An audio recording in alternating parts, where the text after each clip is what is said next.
Una mujer, despojada de todo, encontró refugio en la boca de una cueva, sin sospechar el destino que la aguardaba en sus profundidades. Durante 2 años, la sociedad de su pueblo la había marcado con el estigma del abandono, susurrándole que su esposo había desaparecido por voluntad propia. Pero un día, al límite de su resistencia, decidió emprender un camino incierto con sus 3 hijos, sin saber que cada paso los guiaba hacia lo imposible. En la inmensidad de la nada, descubrió una entrada olvidada en el corazón de una montaña. Lo que allí se reveló transformó su existencia. La verdad sobre su compañero, un enigma sepultado bajo toneladas de roca y una revelación de proporciones que nadie habría podido imaginar. Sin embargo, el pasado rara vez perdona, y hay quienes harían cualquier cosa por mantener ese secreto oculto para siempre. ¿Te has sentido alguna vez al borde del abismo, esperando un milagro? Si esta historia resuena contigo, por favor, regálanos un me gusta y suscríbete. Tu apoyo nos impulsa a alcanzar los 500 suscriptores y a seguir compartiendo relatos que inspiran. El día en que Aurora Cisneros soportó la última de una larga cadena de ofensas en la plaza de Puerto del Sol, algo irrecuperable se fracturó en su espíritu. Había salido al amanecer con sus 3 pequeños, Joaquín, de 11 años, Lupita, de 8, y el Benjamín, Alfonso, de apenas 5. Su objetivo era el mercado, donde intentaría estirar las últimas monedas para adquirir algo de alimento. El sol, apenas, comenzaba a despuntar cuando las carcajadas llegaron a sus oídos. Al principio, lo atribuyó a su imaginación, a la fatiga de noches sin sueño, pero no.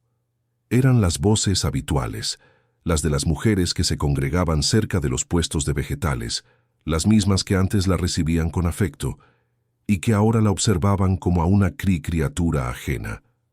«Ahí va la que quedó sola», comentó una de ellas con un volumen suficiente para que Aurora la escuchara. «Ya van 2 años y sigue con su papel de víctima. Seguro él está feliz en otro lugar, con una mujer más joven, más bonita». Aurora apretó la mano de Alfonso con una fuerza involuntaria.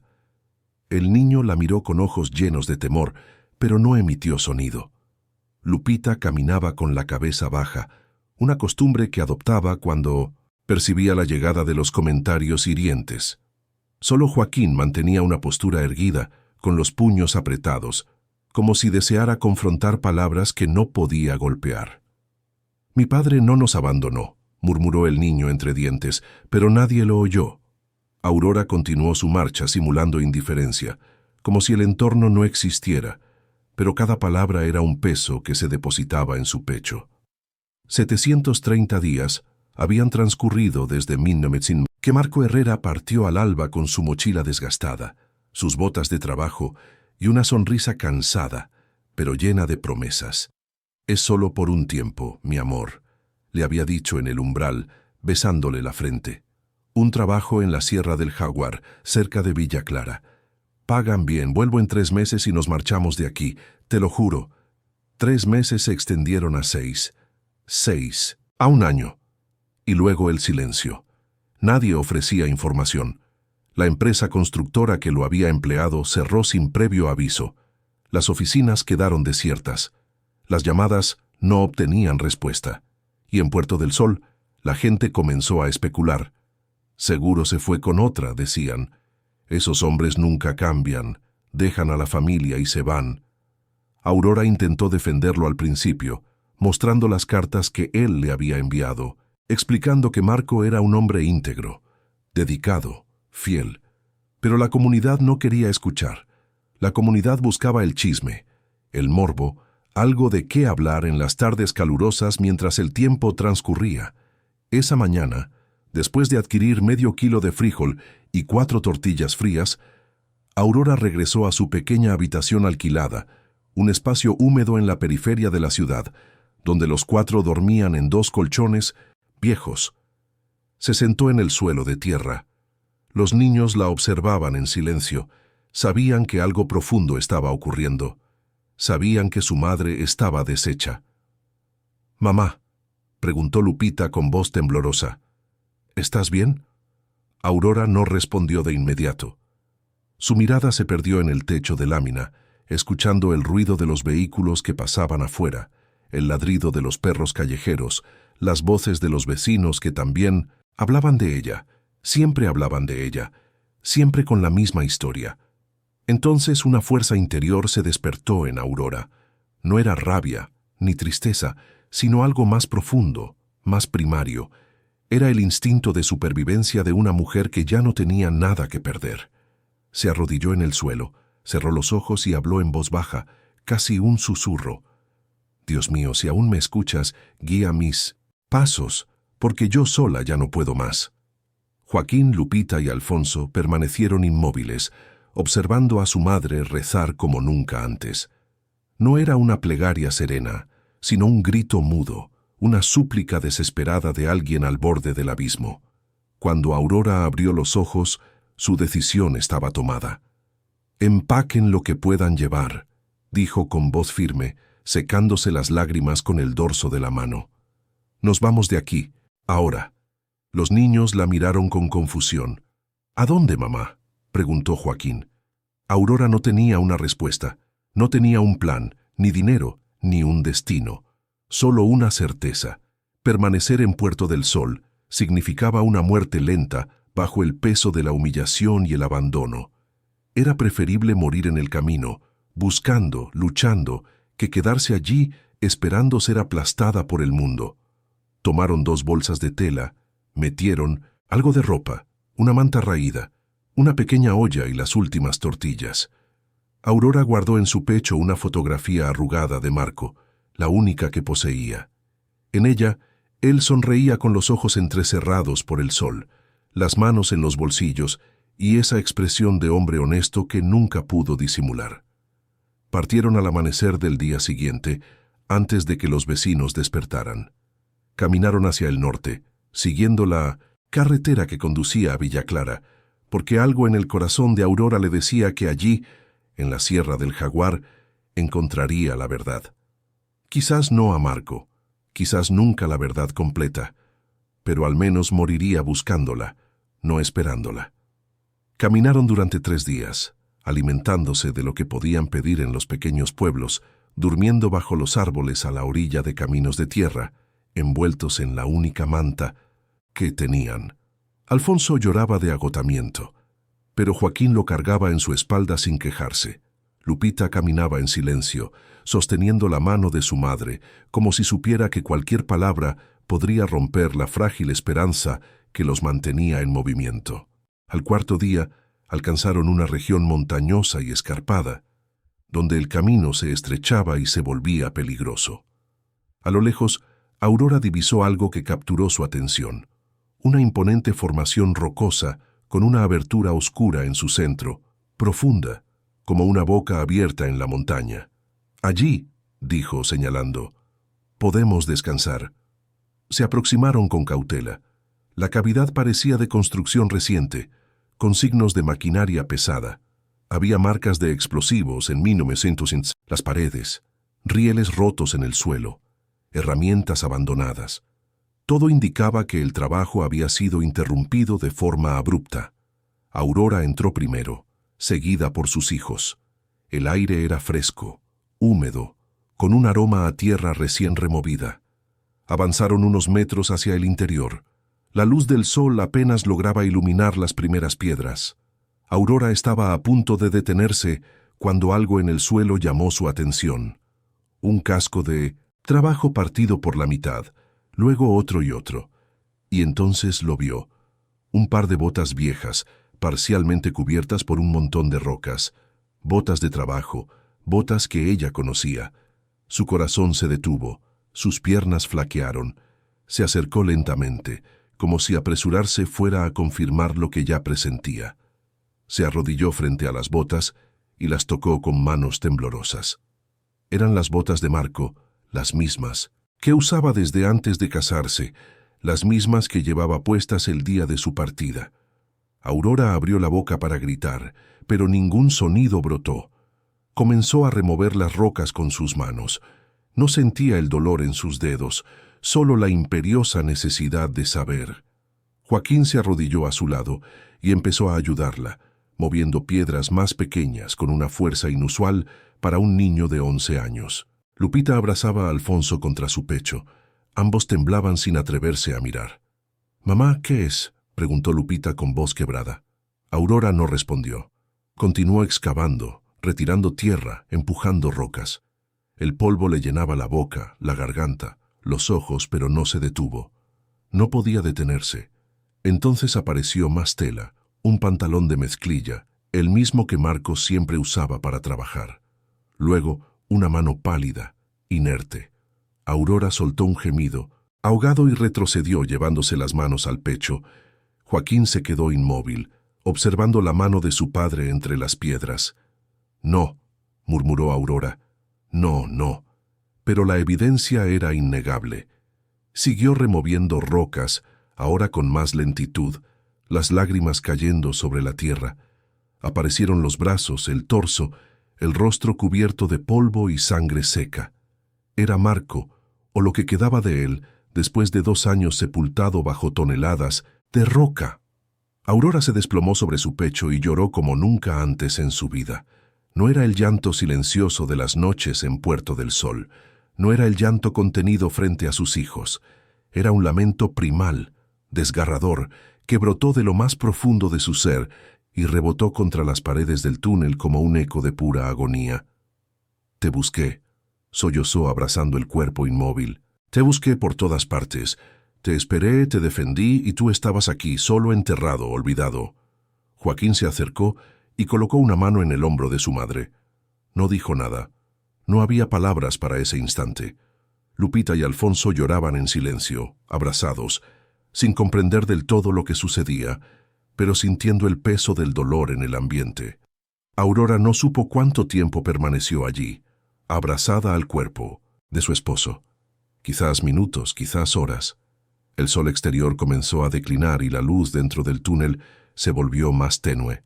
Finalmente, con un esfuerzo que le costó toda su energía, se separó del cuerpo y se secó las lágrimas con la manga sucia de su blusa. «Lo sacaremos de aquí», dijo con voz ronca. «No lo dejaremos sepultado como a un animal». Continuaron removiendo rocas hasta liberar completamente el cuerpo. Marco yacía en una postura extraña, como si hubiera intentado protegerse en su último momento. Tenía heridas en la cabeza, el brazo derecho doblado en un ángulo imposible, la ropa rasgada, pero su rostro, aunque cubierto de polvo, conservaba algo de la expresión serena que Aurora recordaba. Fue entonces cuando Joaquín notó algo más entre los escombros. «Mamá», dijo señalando, «mira». Era una mochila, la misma mochila de lona vieja que Marco llevaba a todos sus trabajos. Estaba aplastada, sucia, semienterrada bajo una viga de madera rota. Aurora la sacó con cuidado y la abrió con manos temblorosas. Dentro había un termo oxidado, un trozo de pan petrificado, una linterna sin baterías y un cuaderno. Un pequeño cuaderno de tapas duras con las esquinas dobladas. Aurora lo extrajo lentamente, como si fuera una reliquia sagrada. Lo abrió y reconoció de inmediato la caligrafía. De marco irregular, inclinada hacia la izquierda con algunas letras más grandes que otras. La primera página decía: «Para Aurora y los niños. Si algo me ocurre, que esto les sea útil». Aurora sintió que su corazón se desgarraba de nuevo. Con dedos temblorosos pasó a la siguiente página y comenzó a leer. Marco había documentado todo.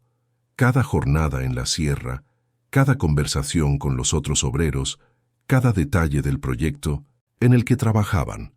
Una galería subterránea que uniría 2 valles, facilitando el transporte de agua y minerales de forma más eficiente y segura. Pero no solo eso. Marco había registrado ideas, proyectos, cálculos, bocetos de maquinaria, diseños de sistemas de riego, planes para utilizar la roca extraída en construcciones. Incluso había compilado una lista de contactos, ingenieros, inversores, posibles compradores. Esto podría transformar la vida de toda la región, había escrito, en una de las páginas. Si se ejecuta correctamente, con honestidad, podríamos sacar a cientos de familias de la pobreza. No solo a nosotros, a todos. Aurora leyó página tras página, con los ojos anegados en lágrimas, pero también con asombro. Su esposo no solo había sido un trabajador, había sido un visionario, un hombre que soñaba en grande, que veía oportunidades donde otros solo percibían piedra y tierra, y todo eso había quedado sepultado con él. La última anotación en el diario databa de 2 días antes del accidente. Mañana iniciamos la voladura en la sección más profunda. El capataz insiste en que es peligroso, que hay fisuras, que deberíamos esperar, pero el dueño tiene prisa. Dice que ya hemos perdido mucho tiempo, no me agrada. Algo se siente mal, pero necesito el dinero. Necesito terminar esto y regresar con mi familia. Aurora, si algún día lees esto, sabrás que todo lo hice por ustedes. Los amo más que a mi propia vida. Cuida a los niños y no permitas que nadie les arrebate lo que les pertenece. Aurora cerró el cuaderno y lo apretó contra su pecho. Miró el cuerpo de Marco y luego a sus hijos. Joaquín la observaba con ojos enrojecidos pero firmes. Lupita y Alfonso seguían abrazados, asustados, desorientados. Su papá no nos abandonó, afirmó Aurora con voz clara mirando a cada uno de sus hijos. Murió trabajando para darnos una vida mejor y fue asesinado por la ambición de otros. Se puso de pie, guardó el cuaderno en su blusa y dirigió su mirada hacia la salida del túnel. El sol se ponía. Pronto sería de noche. Tenía que tomar una decisión. Podía regresar a Puerto del Sol, buscar a las autoridades, denunciar lo sucedido, pero sabía que nadie la escucharía. Eran pobres, eran insignificantes, y ya habían transcurrido 2 años. El caso estaba olvidado, si es que alguna vez existió. O podía quedarse. Volvió a mirar el diario, los planes de Marco, el túnel inconcluso. «Joaquín», dijo de repente, «ayúdame a llevar el cuerpo de tu papá afuera. Vamos a darle un entierro digno». Trabajaron hasta que la oscuridad los envolvió. Cavaron una fosa poco profunda en la tierra blanda, cerca de la entrada del túnel. Envolvieron el cuerpo de Marco en la manta que habían traído y lo depositaron con cuidado. Aurora rezó en voz baja con los niños arrodillados a su lado. Luego cubrieron la tumba con tierra y piedras. Al terminar, Aurora marcó el lugar con 2 palos cruzados. «Aquí descansa Marco Herrera», pronunció en voz alta, como si hiciera una declaración ante el cielo y la tierra. Un hombre bueno, esposo leal, padre amoroso, y el hombre que iba a cambiarlo todo. Permanecieron en silencio unos minutos. Luego, Aurora se limpió las manos en su pantalón y miró a sus hijos. «Nos quedaremos aquí», dijo. Joaquín la miró sorprendido. «¿Aquí, en el túnel?» «Aquí», confirmó Aurora. «Tu padre dejó un mapa, dejó un plan, y yo lo llevaré a cabo». Lupita frunció el ceño. «Pero mamá, tú no entiendes de esas cosas. Tú no sabes construir túneles». Aurora la miró con una determinación que nunca antes había sentido. «Aprenderé». Esa noche durmieron dentro del túnel, cerca de la entrada, donde aún llegaba algo de luz lunar. Aurora no pudo conciliar el sueño. Permaneció despierta con el cuaderno abierto en sus manos, releyendo una y otra vez los sueños de Marco. Y en algún momento, entre el cansancio y la oscuridad, experimentó algo que no había sentido en 2 años: esperanza. Al amanecer del día siguiente, Aurora caminó sola hasta el poblado más cercano. Era un lugar pequeño llamado Villa Clara, apenas unas cuantas casas de adobe y una tienda. Preguntó por el propietario de las tierras donde se encontraba el túnel. Le informaron que era un hombre llamado don Ernesto Guzmán, un terrateniente anciano que residía en una casa grande en las afueras del pueblo. Aurora llegó a la casa al mediodía, tocó la puerta. Una mujer mayor, probablemente el ama de llaves, salió. «Vengo a ver a don Ernesto», dijo Aurora. La mujer la miró de arriba abajo con desconfianza. «¿Y usted quién es?» «La viuda de uno de los hombres que fallecieron en el túnel hace 2 años», respondió Aurora sin bajar la mirada. La mujer guardó silencio un momento, luego suspiró y abrió la puerta. «Espere aquí». Aurora entró a un pasillo oscuro con olor a madera vieja y humedad. Al fondo, sentado en un sillón desgastado, estaba don Ernesto, un hombre de casi 70 años, delgado, con el cabello completamente blanco y la mirada cansada de quien ha presenciado demasiado. «¿Qué desea?», preguntó sin levantarse. Aurora extrajo el cuaderno de Marco y lo colocó sobre la mesa frente a él. «Deseo completar lo que mi esposo comenzó». Don Ernesto miró el cuaderno, luego a Aurora, y entonces, para su sorpresa, comenzó a reír, una risa seca, amarga, sin alegría. «Usted está desquiciada», dijo, «completamente desquiciada». Pero luego abrió el cuaderno y su risa cesó. Don Ernesto pasó las páginas del cuaderno lentamente, deteniéndose en los dibujos, en los cálculos, en las notas escritas con la caligrafía irregular de Marco. Su rostro cambió gradualmente. La burla se transformó en asombro, el asombro en respeto. Cuando llegó a la última página, cerró el cuaderno y permaneció en silencio durante lo que pareció una eternidad. Su esposo era un hombre brillante, dijo finalmente con voz más suave. Muy brillante. Sabía cosas que ni siquiera el ingeniero de la compañía conocía. Aurora no dijo nada, solo esperó. Don Ernesto se recostó en el respaldo del sillón y suspiró profundamente. Hace 2 años, una empresa de la capital llegó aquí prometiendo maravillas. Dijeron que construirían un túnel que transformaría la región, que traería progreso, empleo, dinero. Yo les vendí los derechos de paso por mis tierras, me pagaron bien, pero a los 3 meses hubo un percance. Fallecieron 5 hombres. La empresa cerró de un día para otro. Nunca dieron explicaciones, nunca pagaron indemnizaciones, simplemente desaparecieron. Mi esposo fue uno de esos 5 hombres, declaró Aurora con voz firme. Don Ernesto asintió. Lo lamento de verdad, pero eso no altera la situación. El túnel sigue allí, abandonado, inútil, y yo ya he perdido suficiente dinero en ese proyecto. No tiene por qué perder más, replicó Aurora. Yo lo terminaré. Don Ernesto la miró como si acabara de escuchar la afirmación más absurda del mundo. Usted, una mujer sola, sin recursos, sin experiencia, sin equipo, cree poder concluir un proyecto que llevó a la bancarrota a una empresa entera. No lo creo, respondió Aurora. Lo sé. Algo en su tono hizo que don Ernesto dejara de sonreír. Percibió en los ojos de esa mujer algo que le resultó familiar, la mirada de quien ya no tiene nada que perder. Y esas personas, él lo sabía, eran las más peligrosas o las más capaces. Está bien, dijo lentamente. Le concederé una oportunidad, pero bajo ciertas condiciones. Usted y sus hijos pueden establecerse en el túnel, pueden utilizar las herramientas que quedaron, y si en 6 meses me demuestra que puede lograr algo, que el proyecto tiene futuro, entonces hablaremos de una inversión real.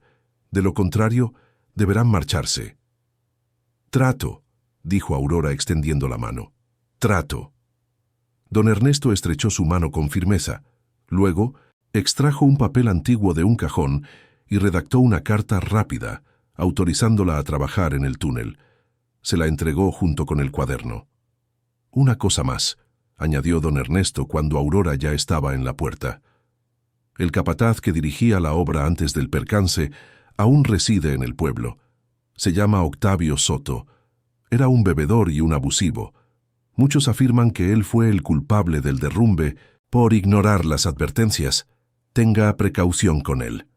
Aurora grabó la información en su memoria y regresó a la cavidad.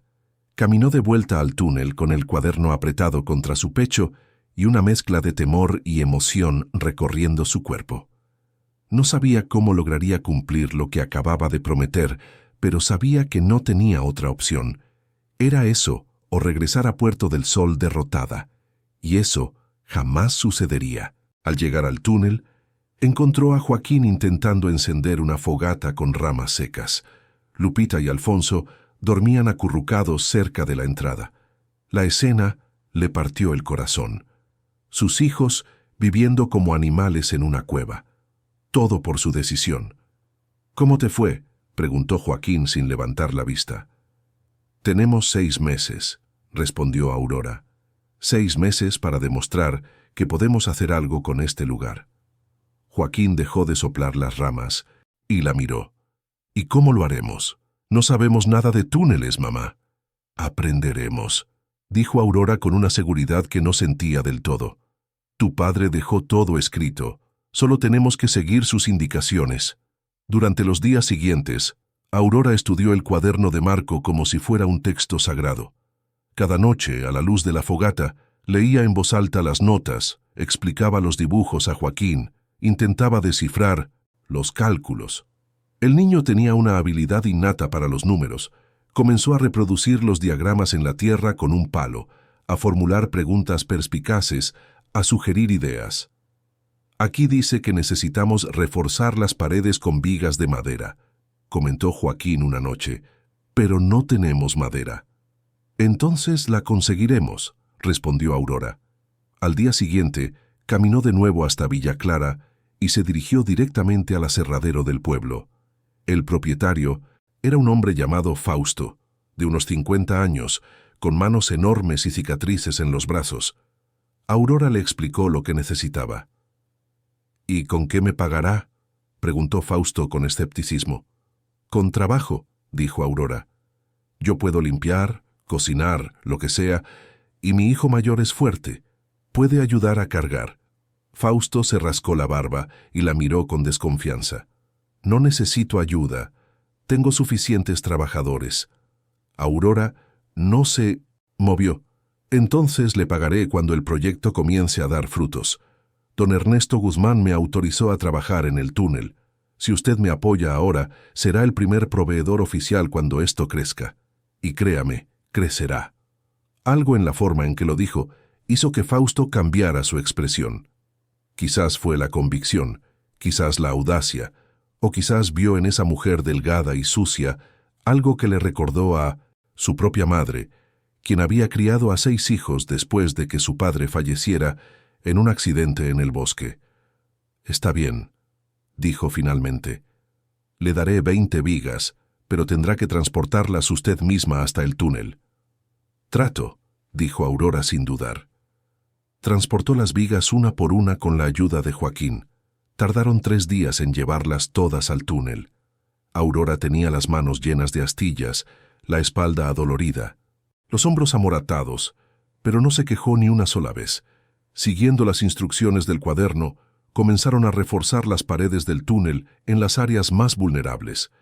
Aurora martillaba, clavaba, ajustaba.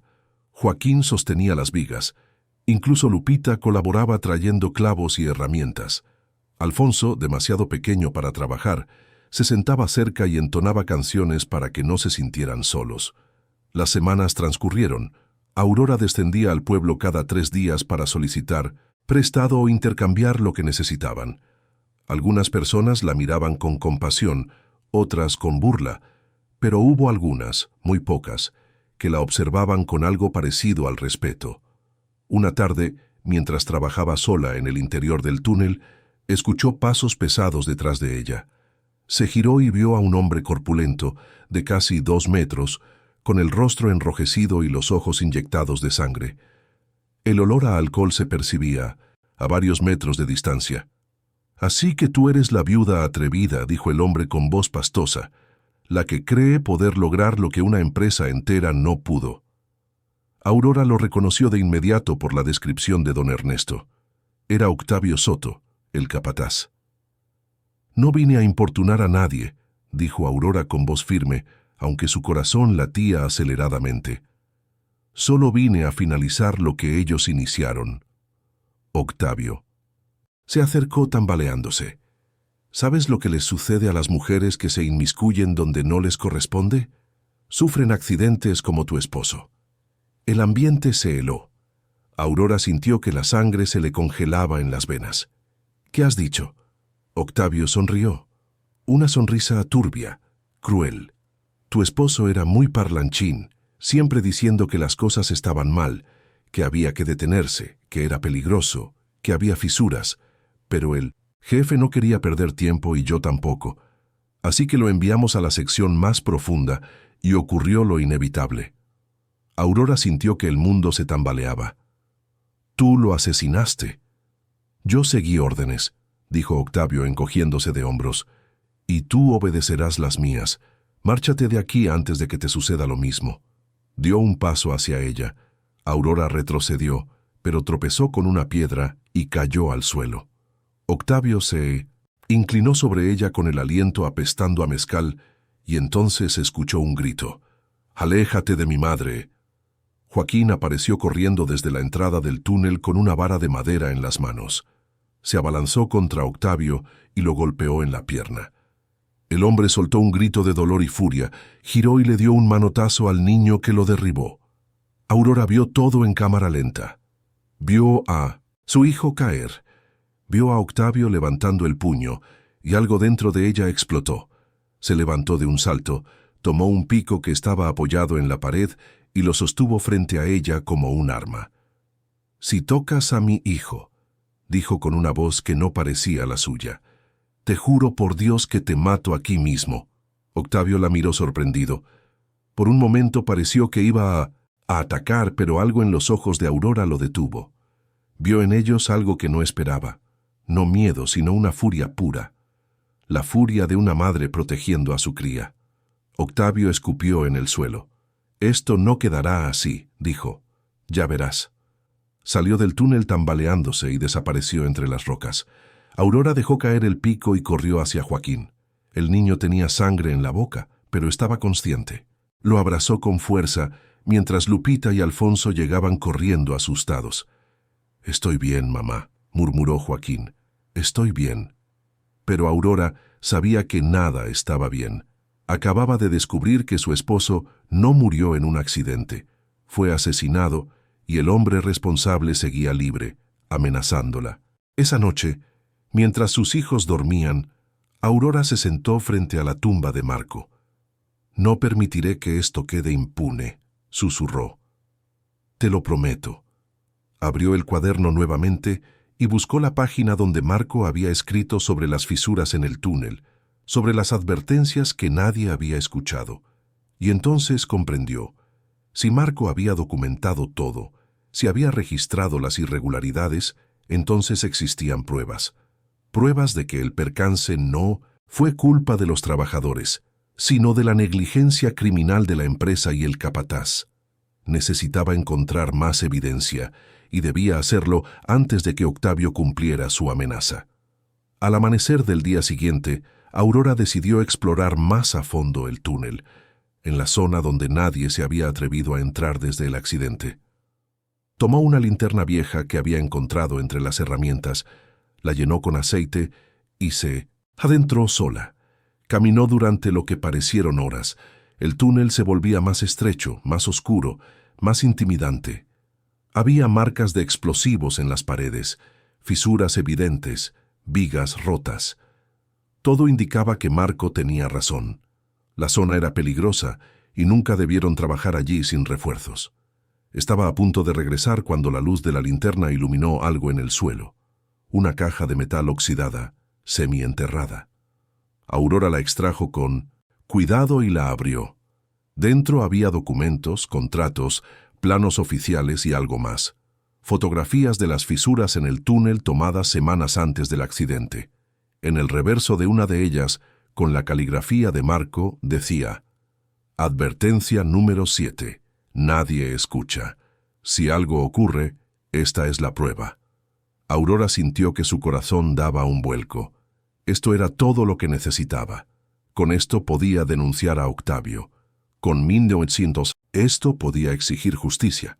Pero entonces escuchó un sonido, un crujido profundo, como si la montaña entera se estuviera moviendo. Miró hacia arriba y vio lo que más temía, una fisura enorme en el techo del túnel, y estaba creciendo. Aurora no pensó. Su cuerpo reaccionó por instinto. Guardó la caja de metal bajo el brazo y corrió hacia la salida del túnel. Detrás de ella, el crujido se convirtió en un estruendo. Piedras comenzaron a caer del techo. Una le golpeó el hombro, otra le rozó la cabeza. La linterna se le cayó de las manos y se apagó al instante. Quedó en completa oscuridad, pero Aurora no se detuvo. Siguió corriendo a ciegas, tanteando las paredes con la mano libre, tropezando con escombros, sintiendo el polvo llenarle los pulmones. El ruido detrás de ella era ensordecedor. La montaña entera parecía estar colapsando. «¡Mamá!», era la voz de Joaquín desde algún lugar adelante. «¡Mamá, por aquí!». Aurora siguió la voz como si fuera un salvavidas. Corrió más rápido, más desesperada, y de pronto vio la luz. La entrada del túnel a 30 metros, a 20, a 10. Saltó hacia afuera justo cuando una avalancha de rocas sellaba completamente la parte trasera del túnel. El impacto fue tan fuerte que la derribó. Rodó varios metros cuesta abajo con la caja de metal todavía apretada contra el pecho. Cuando finalmente se detuvo, quedó tendida boca arriba, respirando con dificultad, cubierta de polvo y sangre. Joaquín, Lupita y Alfonso corrieron hacia ella gritando su nombre. «Estoy bien», jadeó Aurora. «Estoy bien». Pero no era cierto. Tenía cortes en los brazos, un golpe en la frente que sangraba. El hombro derecho le dolía terriblemente. Pero estaba viva y tenía la caja. Se sentó lentamente con la ayuda de Joaquín y miró hacia el túnel. La entrada seguía abierta, pero la parte profunda donde había encontrado la caja ahora estaba completamente bloqueada. Toneladas de roca habían caído. Si hubiera tardado 5 segundos más, estaría muerta. «¿Qué sucedió?», preguntó Joaquín con voz temblorosa. «¿Por qué se derrumbó?». Aurora abrió la caja con manos temblorosas y sacó las fotografías. Se las mostró a Joaquín. El niño las estudió en silencio, frunciendo el ceño. «Son fisuras», dijo finalmente, «fisuras muy grandes». «Tu papá las documentó», explicó Aurora. «Sabía que el túnel era peligroso. Se lo dijo al capataz y el capataz lo ignoró. Por eso murió. Por eso murieron todos». Joaquín apretó los puños. «Entonces tenemos que denunciarlo. Tenemos que ir con la policía». Aurora negó con la cabeza lentamente. «La policía no nos hará caso. Somos pobres, somos nadie, y ya pasaron 2 años. Dirán que son mentiras, que inventamos las pruebas». «Entonces, ¿qué haremos?», preguntó el niño con frustración. Aurora miró las fotografías de nuevo, luego miró el túnel derrumbado y algo en su mente hizo clic. «Lo reconstruiremos», dijo con voz firme. «Lo terminaremos, y cuando esté operativo, cuando todo el mundo vea que era posible, entonces mostraremos estas pruebas. Demostraremos que tú...». Papá tenía razón, que él murió porque otros fueron irresponsables y codiciosos, y tendrán que escucharnos. Joaquín la miró con una mezcla de admiración y preocupación. «Pero casi mueres allí dentro, mamá. ¿Y si vuelve a suceder?». «No sucederá», dijo Aurora con una seguridad que empezaba a sentir de verdad. «Porque lo haremos bien, como tu papá quería, sin prisas, sin atajos, con seguridad». Durante las semanas siguientes, Aurora trabajó como nunca en su vida. Se levantaba antes del amanecer y trabajaba hasta que ya no podía ver sus propias manos. Limpió los escombros de la entrada del túnel, reforzó las vigas, estudió cada página del cuaderno de Marco hasta memorizarla y comenzó a hablar con la gente del pueblo. Al principio nadie le hacía caso, pero Aurora era perseverante. Iba al mercado los sábados y explicaba el proyecto a quien quisiera escuchar. Mostraba los dibujos de Marco, hablaba de las oportunidades que el túnel traería: agua para los cultivos, transporte rápido de mercancías, trabajo para decenas de familias. Algunos se burlaban, otros la ignoraban, pero hubo unos pocos que empezaron a prestar atención. Fausto, el dueño del aserradero, fue el primero. Un día llegó al túnel sin avisar con 2 de sus trabajadores y una carreta llena de madera. «Oí que necesita más». «Vigas», dijo con tono neutral. Aurora lo miró sorprendida. «No tengo con qué pagarle todavía». «Ya me pagará cuando esto funcione», respondió Fausto. «Si es que funciona». Luego llegó doña Elena, una mujer mayor que tenía una pequeña tienda de abarrotes en Villa Clara. Trajo comida, frijoles, arroz, tortillas, chile seco. «No puedo dejar que esos niños pasen hambre», dijo mirando a Lupita y Alfonso. «Me recuerdan a mis hijos cuando eran pequeños. Después apareció un joven llamado Carlos, de unos 20 años, delgado y callado, que trabajaba en el campo, pero tenía conocimientos de albañilería. Se ofreció a ayudar 2 días a la semana. «Mi tío murió en ese accidente», dijo simplemente. «Si usted va a hacer algo al respecto, quiero ser parte». Poco a poco, Aurora empezó a formar un equipo pequeño, pero dedicado. No eran muchos, no tenían experiencia en proyectos grandes, pero tenían algo que valía más. Creían en ella, o al menos querían creer. Don Ernesto Guzmán visitó el túnel un día de marzo, 3 meses después de que Aurora iniciara su labor. Caminó por el interior, examinó las vigas, palpó las paredes reforzadas. Permaneció en silencio durante un buen rato. Luego salió y miró a Aurora con una expresión que denotaba casi respeto. «Está progresando», comentó. «No creí que llegaría tan lejos». «Llegaré hasta el final», respondió Aurora. Don Ernesto extrajo un sobre de su chaqueta y se lo entregó. «Esto es un adelanto. 500 pesos no es mucho, pero debería ser suficiente para adquirir herramientas y materiales básicos. Considérelos una inversión». Aurora tomó el sobre con manos temblorosas. 500 pesos. Era más dinero del que había visto junto en toda su vida. «Gracias», murmuró. «No me agradezca aún», dijo don Ernesto. «Todavía tiene que demostrar que esto puede funcionar, y le restan 3 meses». Esa misma noche, Aurora descendió al pueblo y se dirigió directamente a la ferretería. Compró picos nuevos, palas, cuerdas, clavos, más lámparas de aceite. También adquirió tela para confeccionar ropa nueva para sus hijos, pues la que tenían ya estaba muy deteriorada, y compró alimentos, comida de verdad, carne, huevos, leche. Cuando regresó al túnel cargando todo, sus hijos la miraron como si acabara de regresar de otro mundo. Esa noche, cenaron, bien por primera vez en meses. Aurora preparó un guiso de carne con papas y chile. Hizo tortillas a mano. Los niños comieron hasta saciarse, algo que no habían hecho desde que partieron de Puerto del Sol. «¿Estaremos bien, mamá?», preguntó Alfonso con los ojos brillantes. Aurora lo abrazó. «Sí, mi amor, estaremos bien». Pero la tranquilidad no duró mucho. Una semana después, Aurora trabajaba en el túnel cuando escuchó gritos afuera.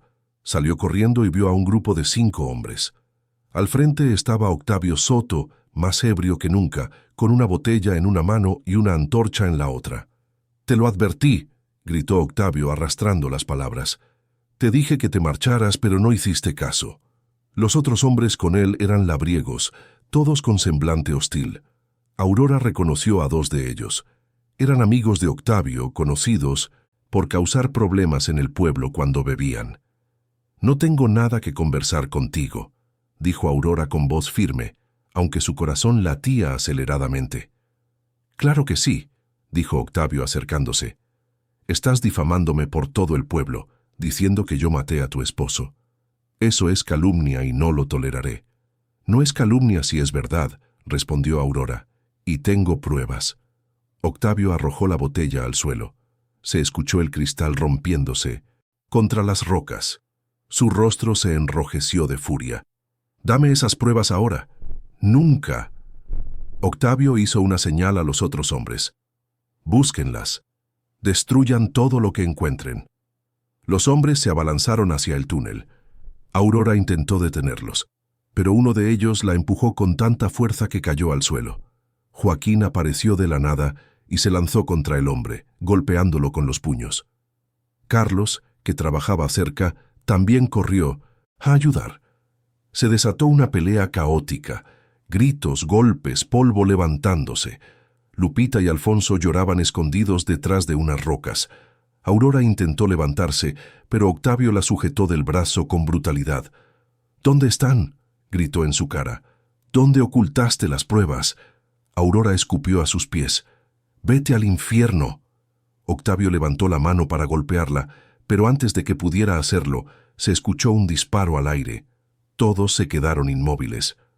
De miro, entre las rocas apareció don Ernesto Guzmán, montado en un caballo con su escopeta vieja en las manos y una expresión de furia absoluta en el rostro. «Basta», dijo con una voz que no admitía réplica. «Octavio, Llévate a tus hombres y abandona mi propiedad. Ahora. Octavio soltó a Aurora y se giró hacia don Ernesto. Esto no es asunto tuyo, viejo. Sí lo es, respondió don Ernesto sin bajar la escopeta. Esta mujer trabaja con mi permiso en mis tierras. Tú estás invadiendo propiedad privada. Si no te marchas en 10 segundos, llamaré al sheriff de la región y te encarcelarán. Ya tienes suficientes cargos pendientes como para arriesgarte a uno más. Octavio apretó los dientes, miró a Aurora con odio puro, luego escupió en el suelo y les hizo una señal a sus hombres. «Vámonos». Se fueron arrastrando los pies, lanzando insultos por lo bajo. Cuando desaparecieron entre las rocas, don Ernesto bajó la escopeta y suspiró. «¿Está bien?», le preguntó a Aurora. Ella asintió temblando.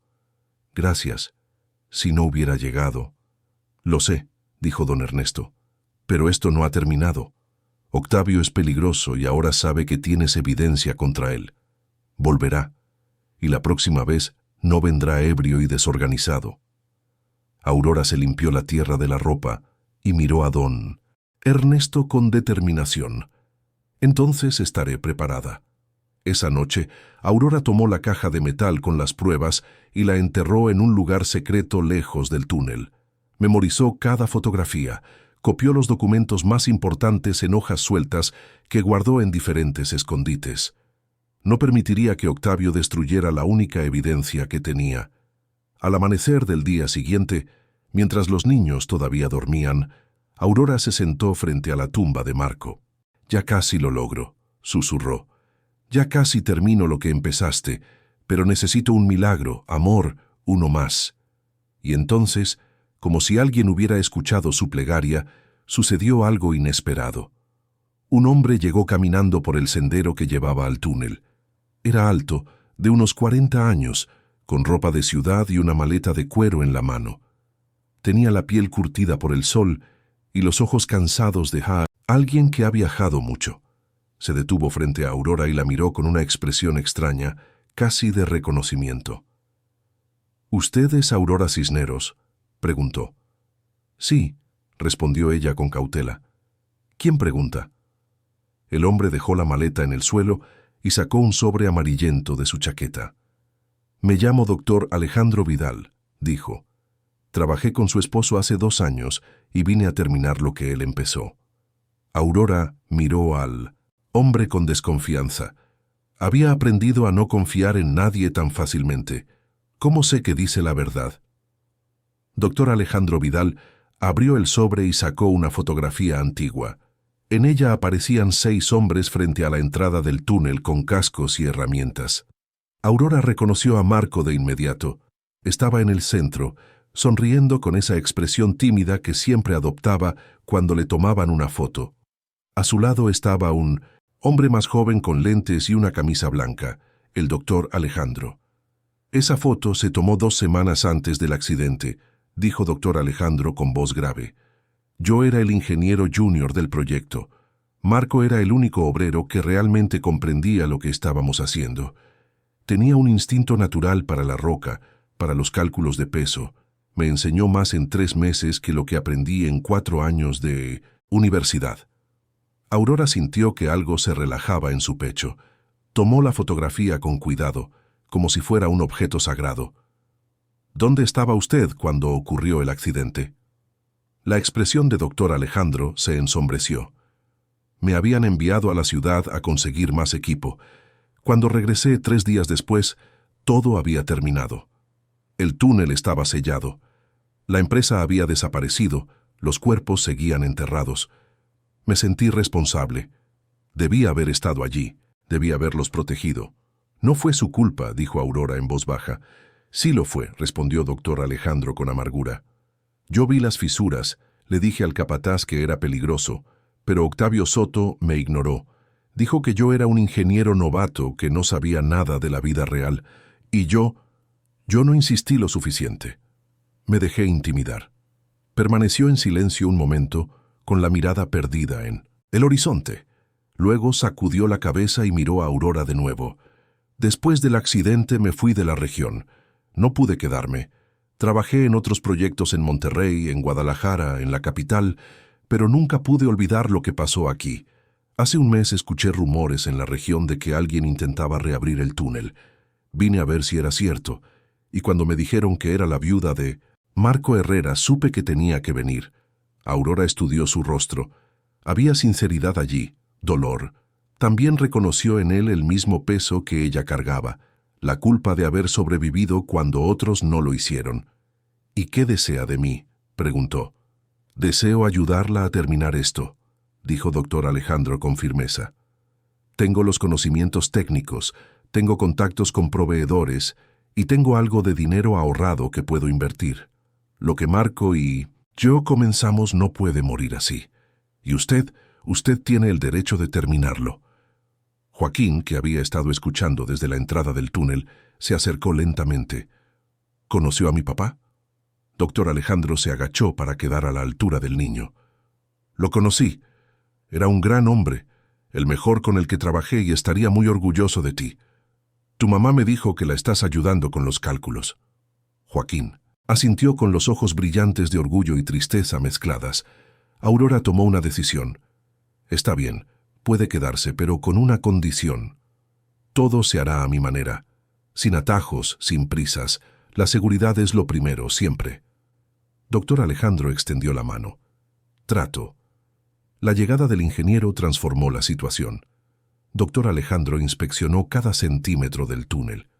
Tomó medidas, realizó cálculos complejos, confirmó que el trabajo que Aurora había ejecutado era sorprendentemente bueno, considerando su falta de experiencia, pero también señaló áreas que requerían mayor refuerzo, zonas donde el drenaje era insuficiente, problemas estructurales que ella no había podido detectar. Su esposo dejó un plan brillante, le dijo una tarde mientras revisaban el cuaderno juntos. «Pero era solo el comienzo. Necesitamos adaptarlo, modernizarlo y necesitamos más personal». Con el capital que doctor Alejandro aportó y la credibilidad que su presencia confería al proyecto, comenzaron a contratar trabajadores. Primero llegaron 3 hombres de Villa Clara, luego 4 más de pueblos cercanos. Fausto envió a 2 de sus mejores carpinteros. Doña Elena convenció a su sobrino, un herrero, de que fabricara herramientas especializadas. El túnel comenzó a transformarse. Ya no era solo una peligrosa cavidad en la montaña. Empezó a adquirir la forma de algo real. Paredes reforzadas con vigas y cemento, rieles para transportar material, un sistema de ventilación diseñado por doctor Alejandro, lámparas de aceite estratégicamente colocadas cada 10 metros. Don Ernesto descendía cada semana para supervisar y cada semana se sorprendía más. «Esto es impresionante», dijo un día de mayo. «No creí que fuera posible, pero lo están logrando». Aurora trabajaba más arduamente que nadie. Se levantaba cuando aún estaba oscuro y no se detenía hasta que ya no podía levantar los brazos. Sus manos, antes suaves, ahora estaban cubiertas de callos y cicatrices. Su piel quemada por el sol, su cuerpo, delgado pero fibroso, se había convertido en algo que nunca imaginó, una mujer de roca. Pero el éxito no pasó desapercibido. Una noche, Carlos llegó corriendo al túnel con expresión de alarma. «Aurora, hay problemas. Octavio está reuniendo gente en el pueblo. Dicen que viene a destruir el túnel y esta vez viene preparado». Aurora sintió que la sangre se le helaba. «¿Cuándo?». «Mañana. Al amanecer. Escuché que van a traer dinamita. Van a volar la entrada». Doctor Alejandro, que estaba cerca, intervino. «Tenemos que avisar a las autoridades, al sheriff de la región». «No llegará a tiempo», dijo Aurora. «El pueblo está a 3 horas de aquí. Para cuando venga, ya será tarde». «Entonces nos marchamos», dijo doctor Alejandro. «Tomamos a los niños y nos vamos. No vale la pena morir por esto». Aurora lo miró con una expresión que le heló la sangre al ingeniero. «Yo no me iré a ningún lado. Mi esposo murió aquí. Su sueño está aquí. Y yo no permitiré que un cobarde lo destruya». «Aurora, piensa en tus hijos», insistió doctor Alejandro. «Estoy pensando en ellos», respondió ella con voz firme. ¿Qué clase de madre sería si les enseñara a huir cada vez que alguien los amenaza? No, defenderemos lo que es nuestro. Esa noche Aurora reunió a todos los trabajadores. Eran 11 hombres en total, más ella, doctor Alejandro y Joaquín. 13 contra quién sabe cuántos. Mañana vendrá Octavio con su gente, les dijo sin rodeos. Intentarán destruir lo que hemos construido. Nadie está obligado a quedarse. Si quieren irse, lo entiendo. No los juzgaré. Los hombres se miraron entre sí. Nadie habló durante un momento largo e incómodo. Luego Fausto dio un paso al frente. «Yo me quedo», dijo. «He invertido demasiada madera en este proyecto como para dejarlo morir ahora». Carlos asintió. «Yo también. Mi tío está enterrado cerca de aquí. No permitiré que lo olviden otra vez». Uno por uno, todos declararon que se quedaban. Algunos por lealtad, otros por orgullo, otros porque simplemente no tenían a dónde más ir. Pero todos permanecieron.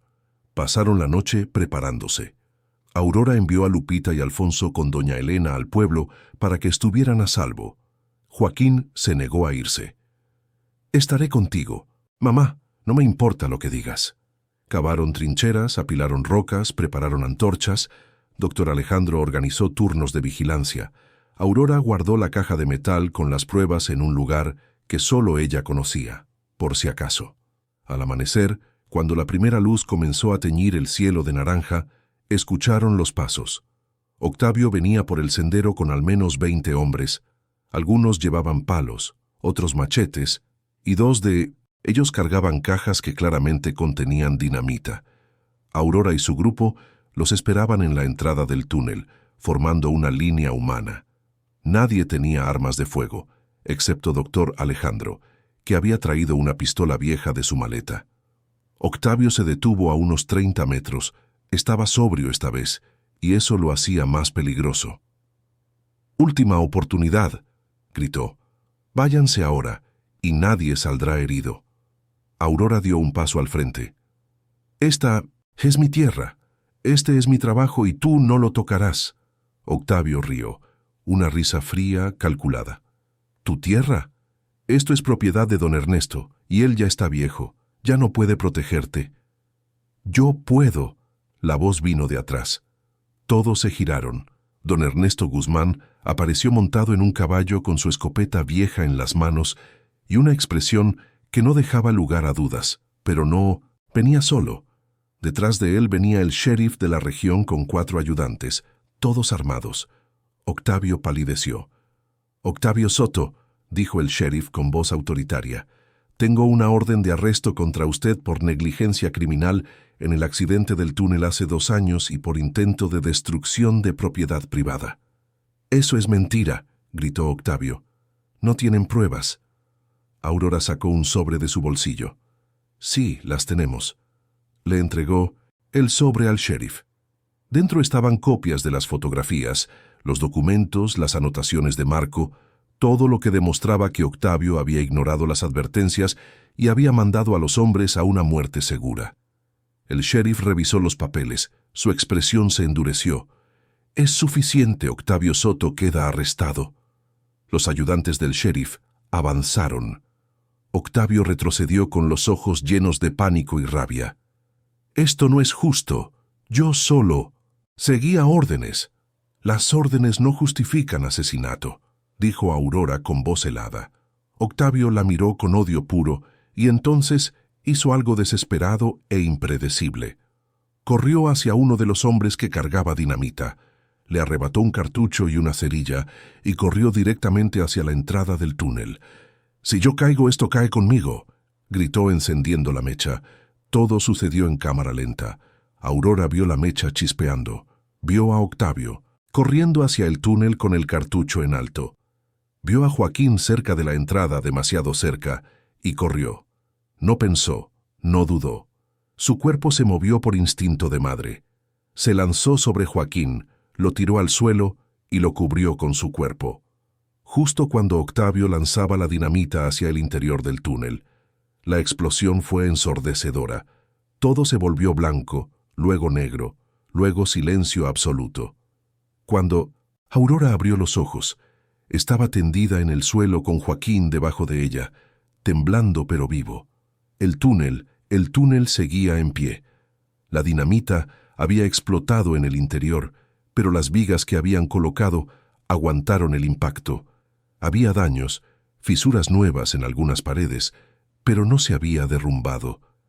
Aurora se levantó despacio, adolorida, cubierta de polvo. Miró hacia donde había estado Octavio. El hombre yacía en el suelo, inconsciente. La explosión lo había lanzado hacia atrás. Tenía sangre en la frente y el brazo torcido en un ángulo extraño. Estaba vivo, pero apenas.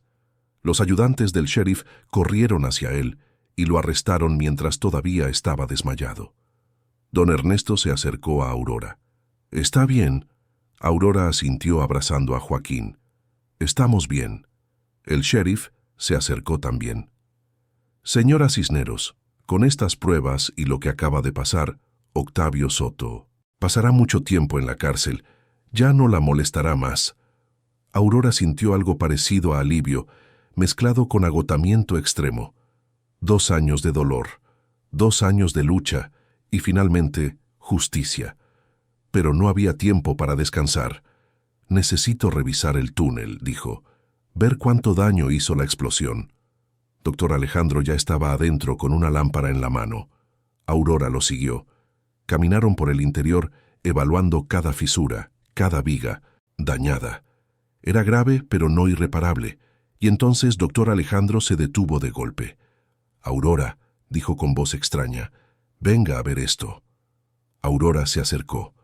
Doctor Alejandro estaba iluminando una sección de la pared que la explosión había agrietado. Detrás de la roca rota se veía algo que brillaba a la luz de la lámpara. Algo dorado. «No puede ser», murmuró doctor Alejandro. Aurora se acercó más con el corazón latiendo. «Rápido». Tocó la superficie brillante con la mano. Era una veta enorme de oro incrustada en la roca de la montaña. Y no era la única. Mientras más alumbraban, más vetas aparecían, extendiéndose hacia el fondo del túnel, como venas doradas en un cuerpo de piedra. Aurora y doctor Alejandro se miraron en silencio absoluto. Todo el tiempo habían estado construyendo un túnel de transporte, pero resulta que estaban parados sobre una mina de oro. Aurora no pudo conciliar el sueño esa noche. Permaneció sentada frente al túnel, con la mirada perdida en la oscuridad, intentando asimilar lo que habían descubierto. Oro, no una pequeña veta que pudiera explotarse con suerte. Una formación masiva que, según doctor Alejandro, se extendía por toda la montaña. Una fortuna que había estado allí todo el tiempo, oculta detrás de toneladas de roca. Marco había fallecido sin saber lo que pisaba. La empresa que lo contrató tampoco lo supo, Octavio menos. Todos habían estado ciegos, enfocados en construir un túnel para agua y transporte, sin imaginar que debajo había algo mucho más valioso. «¿Qué hará?», le preguntó doctor Alejandro cuando salió el sol. El ingeniero tampoco había dormido. Tenía los ojos enrojecidos, la ropa arrugada, la expresión de alguien que acaba de ver cambiar su destino. Aurora miró el túnel, luego miró la tumba de Marco marcada por los 2 palos cruzados. «Haré lo que él hubiera querido. Lo haré bien, sin avaricia, sin traicionar a nadie». «Eso suena noble», dijo doctor Alejandro con cautela. «Pero el oro trae complicaciones. Cuando la gente se entere, vendrán todos, querrán una parte. Inversores, empresas, el gobierno, y no todos jugarán limpio». «Lo sé», dijo Aurora. «Por eso debemos ser inteligentes». Lo primero que hizo fue hablar con don Ernesto. El terrateniente llegó al mediodía, todavía montado en su caballo, con expresión cansada pero curiosa. Doctor Alejandro le había enviado un mensaje urgente la noche anterior. Aurora lo llevó al interior del túnel y le mostró las vetas de oro. Don Ernesto permaneció en silencio durante varios minutos, simplemente observando el brillo dorado en las paredes. Cuando finalmente habló, su voz sonaba extrañamente tranquila. «Esto es inmenso», dijo, «más grande que cualquier cosa que haya visto en esta región». «Lo sé», respondió Aurora, «y por eso necesito conversar con usted». Salieron del túnel y se sentaron en unas rocas planas con el sol de la mañana calentándoles la espalda. Aurora habló con claridad, sin rodeos. Esta tierra es suya. Legalmente ese oro le pertenece. Yo podría guardar silencio, seguir trabajando en el túnel y usted nunca sabría lo que hay allí abajo. Pero no haré eso. No es mi forma de ser. Lo que sí le propondré es un acuerdo. Don Ernesto la miró con atención. Escucho. Usted me concede los derechos de explotación de la mina. Yo me encargo de todo. La extracción, la administración, las ventas, y le doy el 30% de las ganancias. De por vida. Don Ernesto frunció el ceño. Podría pedirle el 50 o el 70. Esta es mi tierra. Podría, admitió Aurora, pero entonces tendría que encontrar a alguien más que realice el trabajo, alguien en quien confíe, alguien que no lo traicione en cuanto vea la primera pepita de oro. Y usted sabe que esas personas no abundan. Don Ernesto se quedó pensativo, luego sonrió. Una sonrisa pequeña, pero genuina. Su esposo era inteligente, pero usted es aún más inteligente. Extendió la mano. Trato 30%, pero quiero que todo sea legal. Contratos firmados, papeles en orden, nada de acuerdos de palabra. Así lo prefiero yo también, dijo Aurora estrechando su mano. Los meses siguientes fueron un torbellino de actividad. Dr. Alejandro contactó a un abogado en la capital, quien los asistió en la formación de una empresa legalmente constituida, Minera Marco Herrera y Compañía. Aurora ostentaba la propiedad principal. Don Ernesto tenía su 30% garantizado. Dr. Alejandro recibió el 10% como socio técnico. El resto se distribuyó en pequeñas participaciones para los trabajadores que habían estado desde el inicio. Fausto, Carlos, doña Elena y otros. Todos los que creyeron cuando nadie más lo hizo, merecen una parte, afirmó Aurora cuando Dr. Alejandro sugirió quedarse con un porcentaje mayor. No seré de esas personas que se enriquecen solas y olvidan a quienes las apoyaron. Trajeron ingenieros especializados en minería, geólogos, químicos para analizar la pureza del oro. Todos confirmaron lo mismo. La veta era extraordinaria, una de las más grandes descubiertas en el norte de México en décadas. La noticia comenzó a propagarse, primero en Villa Clara, luego en la región, después en la capital. Empresas mineras ofrecieron adquirir la mina por sumas exorbitantes. Aurora rechazó todas las ofertas. No está a la venta, repetía una y otra vez. Esta mina permanecerá en manos de la gente de esta región, no de empresarios de la capital que nunca han pisado esta tierra. Para mí no. El mes de septiembre, la minera Marco Herrera ya operaba formalmente. Contrataron a 50 trabajadores locales, construyeron barracas para que vivieran cerca de la mina, adquirieron equipo moderno, taladros, carretas, sistemas de ventilación, rieles reforzados. Dr. Alejandro diseñó un sistema de extracción seguro, siguiendo cada protocolo existente. Nada de atajos, nada de prisas. Nunca más morirá alguien por codicia en esta mina, declaró Aurora el día de la inauguración oficial. Eso los juro por la memoria de mi esposo. El primer cargamento de oro se comercializó en octubre. Las ganancias superaron lo que cualquiera había imaginado. Aurora pagó todos los salarios, cubrió todos los gastos, separó el porcentaje de don Ernesto y de Dr. Alejandro, y depositó el resto en una cuenta bancaria en la capital. Por primera vez en su vida poseía dinero, dinero real, y no sabía qué hacer con él.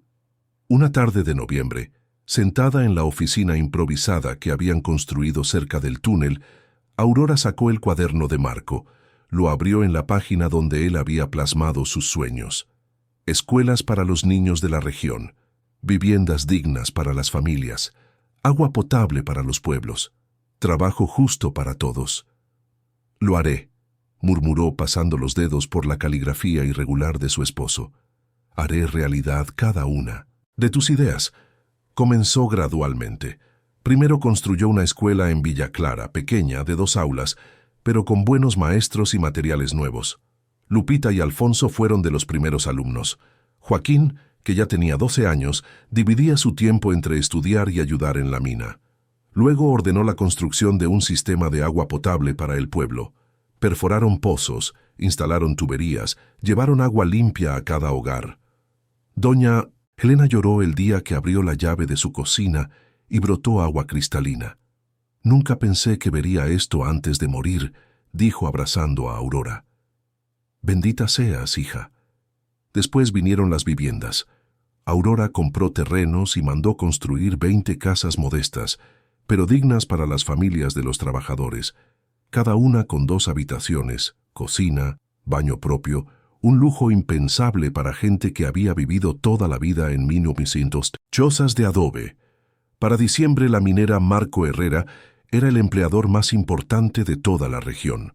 Más de 100 familias dependían directa o indirectamente del trabajo que Aurora había generado, y ella seguía residiendo en una habitación sencilla cerca del túnel con sus 3 hijos, sin lujos innecesarios.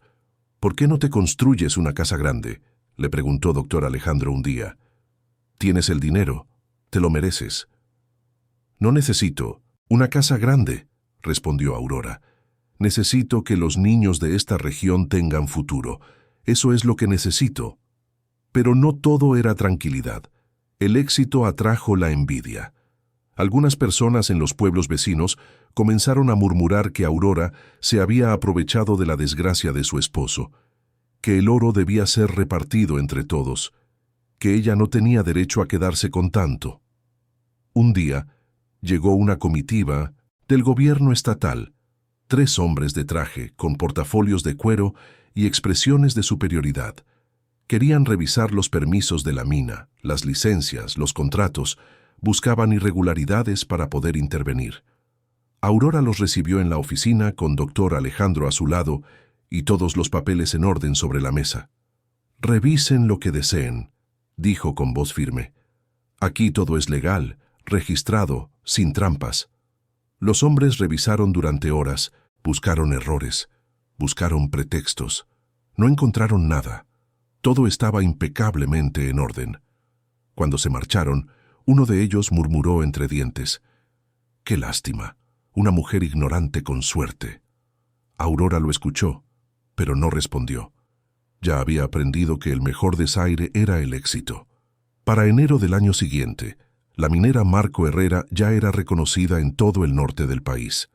Periódicos de la capital publicaron artículos sobre la viuda que encontró oro donde otros solo vieron piedra. Algunos la retrataban como heroína, otros como oportunista.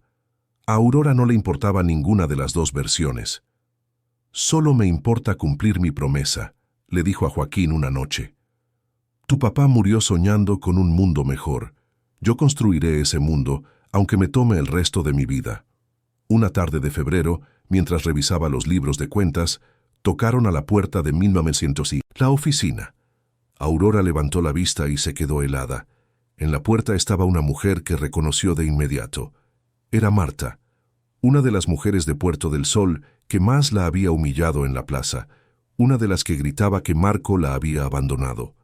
La mujer estaba delgada, vestida con ropa vieja, con los ojos hinchados de llorar. Se quedó en la entrada sin atreverse a entrar. «¿Qué haces aquí?», preguntó Aurora con voz neutral. Marta tragó saliva. «Vine a pedirte perdón y a pedirte ayuda».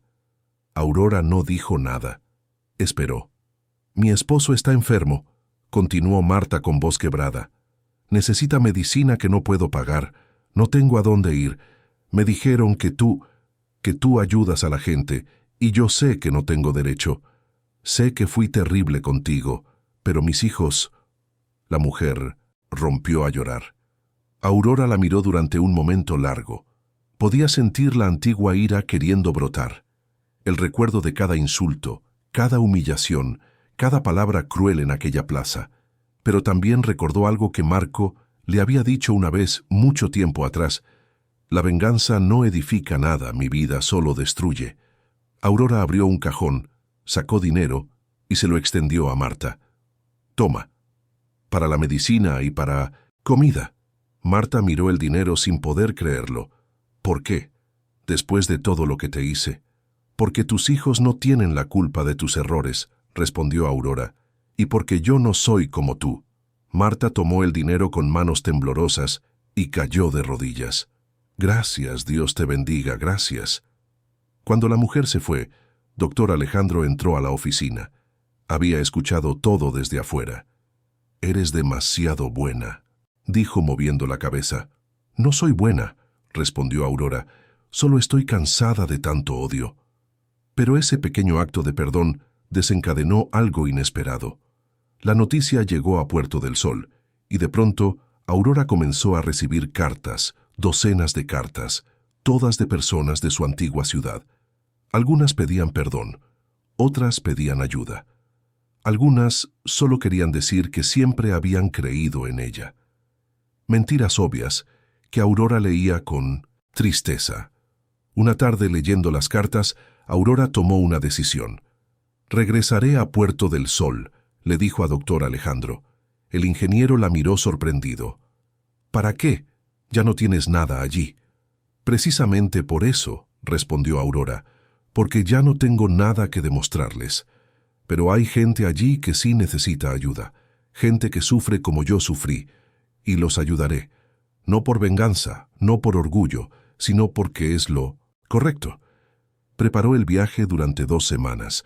Organizó una caravana con provisiones, alimentos, ropa, medicinas, herramientas, dinero. Contrató trabajadores para que la acompañaran, y una mañana de marzo, con sus 3 hijos a su lado y doctor Alejandro al frente del grupo, Aurora Cisneros regresó a la ciudad que la había destruido. Pero esta vez no llegaba como la viuda pobre y humillada, llegaba como la mujer más influyente de la región. Y cuando las puertas de Puerto del Sol se abrieron ante ella, toda la ciudad salió a presenciar lo imposible hecho realidad. La caravana entró a Puerto del Sol al mediodía, cuando el sol caía vertical sobre las calles polvorientas. 5 carretas cargadas con provisiones, 20 hombres a caballo, y al frente, montada en un caballo negro que don Ernesto le había obsequiado, iba Aurora Cisneros con sus 3 hijos. La gente salió de sus casas, se asomaron por las ventanas, se detuvieron en medio de la calle. Algunos reconocieron a Aurora de inmediato, otros tardaron unos segundos, y cuando finalmente comprendieron quién era, el murmullo se extendió como fuego por toda la ciudad. Es la viuda, la que se fue, la que encontró el oro. No puede ser, es ella.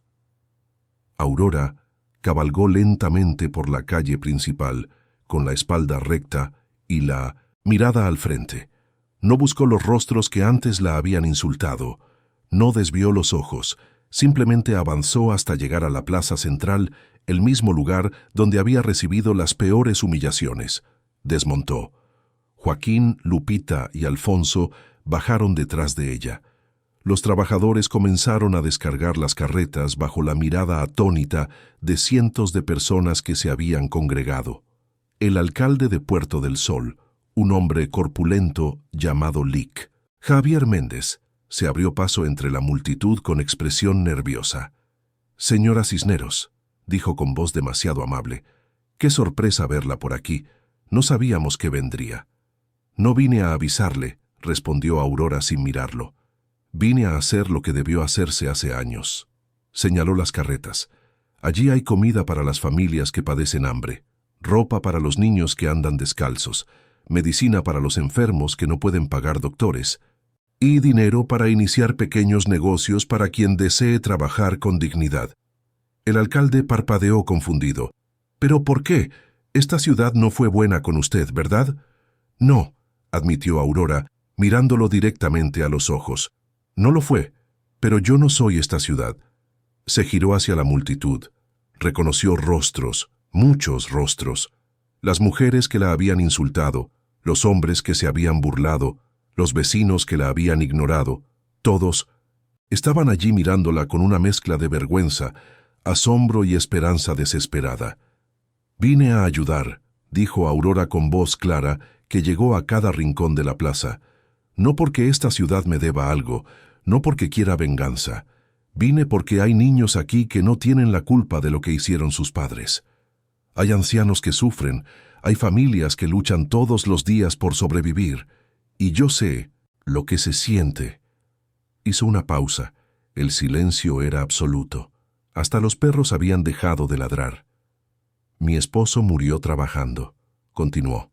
Murió soñando con un mundo donde la gente se ayudara mutuamente, donde nadie tuviera que pasar hambre, donde los niños pudieran estudiar. Y yo cumpliré ese sueño aquí también, aunque esta ciudad no me merezca. Una mujer comenzó a llorar, luego otra y otra. De pronto había decenas de personas llorando con las manos en el pecho, con los ojos cerrados, con expresiones de alivio y vergüenza mezclados. El alcalde se aclaró la garganta. Señora Cisneros, la ciudad le debe una disculpa enorme. No quiero disculpas, dijo Aurora con firmeza. Quiero que aprendan que nunca más traten a otra mujer como me trataron a mí. Que nunca más juzguen sin saber. Que nunca más confundan desgracia con culpa. Cés giró hacia los trabajadores. Comiencen a repartir a todos, sin preguntar nombres, sin preguntar historias. Si tienen necesidad, tienen derecho. Lo que siguió fue algo que Puerto del Sol nunca había presenciado. Aurora y su equipo instalaron mesas en la plaza. Repartieron sacos de frijol, maíz, arroz, entregaron ropa nueva, dieron medicina, y para cada persona que se acercaba con un proyecto honesto, con ganas de trabajar, Aurora entregaba dinero, no mucho, lo suficiente para iniciar algo pequeño. Un puesto de comida, una zapatería, un taller de costura. Entre la multitud, Aurora vio a Marta. La mujer estaba al fondo sin atreverse a acercarse. Aurora la llamó con un gesto. Marta se acercó temblando. «¿Cómo está tu esposo?», preguntó Aurora. «Mejor», murmuró Marta sin poder mirarla a los ojos. «La medicina funcionó, gracias». Aurora le entregó otro sobre. «Esto es para que abras un negocio, algo pequeño, lo que sea que sepas hacer». Marta tomó el sobre y se quebró. Cayó de rodillas frente a Aurora y comenzó a sollozar. «Perdóname, por favor, perdóname». Aurora la levantó con firmeza. «Ya te perdoné. Ahora perdónate tú misma y haz algo bueno con esta oportunidad». La escena se repitió docenas de veces. Personas que habían sido crueles con Aurora ahora lloraban frente a ella, pidiendo perdón, recibiendo ayuda, que no merecían, pero que ella les daba de todas formas. Doctor Alejandro, observando desde un lado, negó con la cabeza con admiración. «Eres increíble», le dijo cuando tuvieron un momento a solas. «La mayoría de la gente en tu lugar habría venido a restregárselo en la cara». «¿Y qué ganaría con eso?», respondió Aurora cansada. «El odio no construye nada, doctor Alejandro, solo destruye. Mi esposo me enseñó eso». Pasaron 3 días en Puerto del Sol. En ese tiempo, Aurora también se reunió con el director de la escuela local. Le entregó fondos para ampliar las instalaciones, comprar libros nuevos, contratar más maestros. Habló con el médico del pueblo y financió una pequeña clínica para que pudiera atender a quienes no podían pagar. El último día antes de partir, Aurora hizo algo que sorprendió a todos. Mandó construir una fuente en el centro de la plaza, una fuente de piedra con una placa de bronce.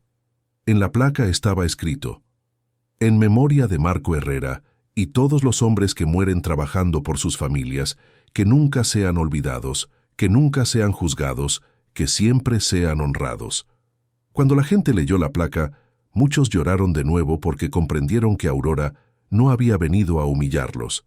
Había venido a recordarles lo que habían perdido, su humanidad. El alcalde organizó una ceremonia de despedida. Quería hacer un discurso, darle una medalla, tomarle fotografías. Aurora rechazó todo. «No vine por reconocimiento», dijo. «Vine a cumplir una promesa». Montó en su caballo. Sus hijos hicieron lo mismo. Los trabajadores prepararon las carretas vacías y cuando estaban a punto de partir, una niña pequeña salió corriendo de entre la multitud y le extendió un ramo de flores silvestres a Aurora. «Gracias por ayudar a mi mamá», dijo la niña con voz tímida. Aurora tomó las flores y sintió que algo dentro de su pecho se aflojaba. Todo el dolor, todo el resentimiento, todo el peso que había cargado durante años. se evaporó en ese instante, mirando los ojos limpios de esa niña, que no sabía nada de odios viejos ni humillaciones pasadas. «De nada, mi vida», dijo Aurora con voz suave. «Cuida mucho a tu mamá». La caravana partió de Puerto del Sol, mientras la ciudad entera los despedía desde las calles. Algunos aplaudían, otros lloraban. Todos sabían que acababan de presenciar algo extraordinario. El triunfo no de la venganza, sino del perdón. Cuando llegaron de regreso a Villa Clara era casi de noche. Aurora estaba agotada, física y emocionalmente drenada, pero había una cosa más que necesitaba hacer. Caminó sola hasta la tumba de Marco. Los 2 palos cruzados seguían allí, aunque ahora alguien, probablemente Joaquín, había agregado flores frescas. Aurora se arrodilló frente a la tumba y puso su mano sobre la tierra. «Lo logré», susurró. «Terminé lo que empezaste. El túnel funciona. La mina da trabajo a cientos de familias. Hay escuelas, hay comida, hay esperanza, y Octavio está en la cárcel pagando por lo que te hizo». Las lágrimas empezaron a caer sin que pudiera detenerlas. «Te extraño todos los días. Los niños te extrañan. Joaquín se parece cada vez más a ti. Es bueno como tú, inteligente como tú. Lupita aprendió a leer y escribe poemas hermosos.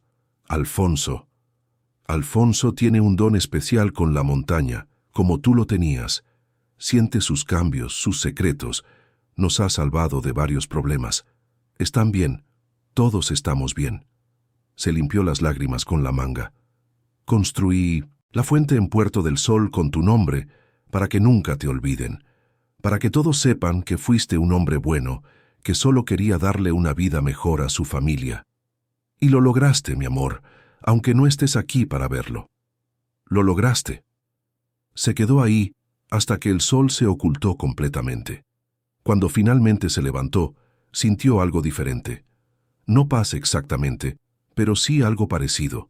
Una calma profunda, la certeza de que había cumplido. Los años siguientes trajeron más crecimiento. La minera Marco Herrera se expandió. Abrieron operaciones en 2 montañas cercanas. Contrataron a más de 300 personas. Construyeron un hospital en la región, 3 escuelas más en pueblos pequeños, un orfanato en la capital para niños que habían perdido a sus padres en accidentes de trabajo. Joaquín creció y se convirtió en ingeniero, estudiando en la capital, pero regresando cada verano para trabajar en la mina de su padre. Lupita se hizo maestra y abrió una escuela para niñas en Villa Clara, algo revolucionario para la época. Alfonso, el más pequeño, aunque se encargaba de la contabilidad oficial de la empresa, nunca perdió su conexión con la Sierra del Jaguar. Su intuición para la montaña se convirtió en una leyenda entre los mineros. En varias ocasiones, sus advertencias sobre cambios sutiles en la roca o flujos de agua subterránea que los instrumentos no detectaban, salvaron vidas y evitaron derrumbes catastróficos. Era el guardián silencioso del túnel, el que sentía el pulso de la tierra. Aurora nunca se volvió a casar. «Tuve el amor de mi vida», decía cuando alguien le preguntaba. «No necesito otro». Se convirtió en una figura legendaria en el norte de México. Periódicos de todo el país escribieron sobre ella. La llamaban la viuda de oro, la mujer de piedra, la santa de la sierra. Ella odiaba todos esos nombres. «No soy santa», le dijo a un periodista que vino desde la capital a entrevistarla. «Solo soy una mujer que se negó a rendirse». Don Ernesto murió tranquilo a los 80 años, sabiendo que su inversión en Aurora había sido la mejor decisión de su vida. Doctor Alejandro se quedó en Villa Clara. Se casó con una maestra local y tuvo 4 hijos. Siguió siendo el ingeniero jefe de la mina hasta el día de su muerte. Fausto expandió su aserradero hasta convertirlo en el más grande de la región. Carlos abrió su propio taller de construcción.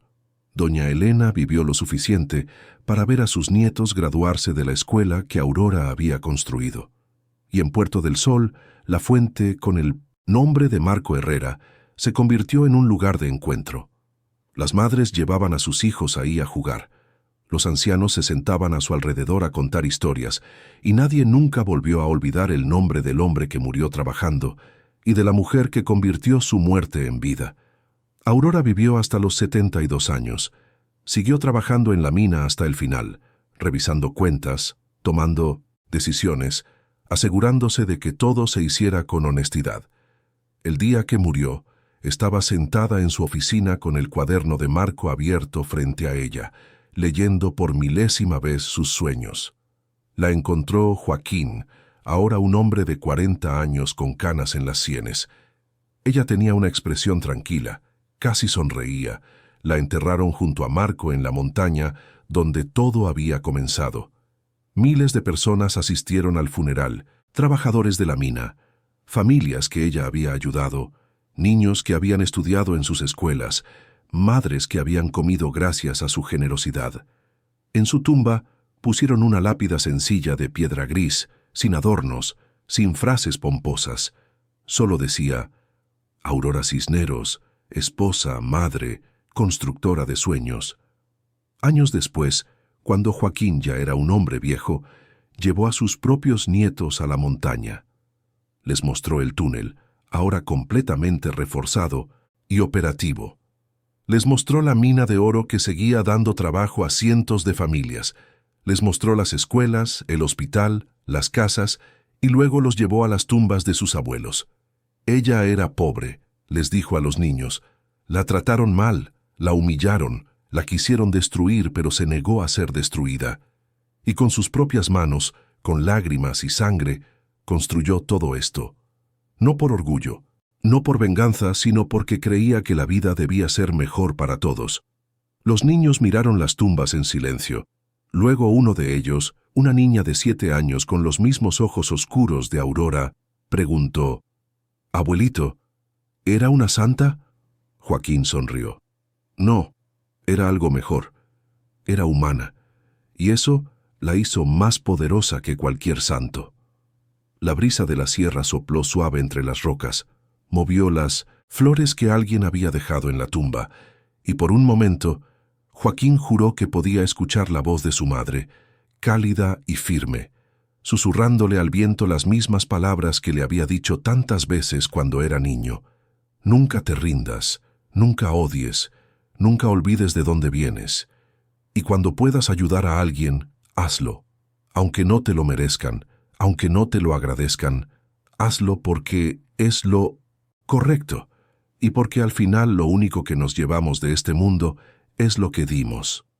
El sol empezó a bajar detrás de las montañas, tiñendo el cielo de oro, el mismo color que había cambiado el destino de una viuda que se negó a ser víctima, el mismo color que ahora brillaba en las escuelas, en el hospital, en las sonrisas de los niños que jugaban en las calles de pueblos que antes solo conocían pobreza. Y en algún lugar profundo dentro de la montaña, donde la roca se encontraba con el oro, donde el sueño de un hombre bueno se había convertido en el legado de una mujer extraordinaria, la historia seguía escribiéndose, porque algunas historias nunca terminan, solo se transforman en leyenda. Si te emocionaste con esta historia, suscríbete a nuestro canal, porque las próximas historias serán aún mejores. Dios te bendiga.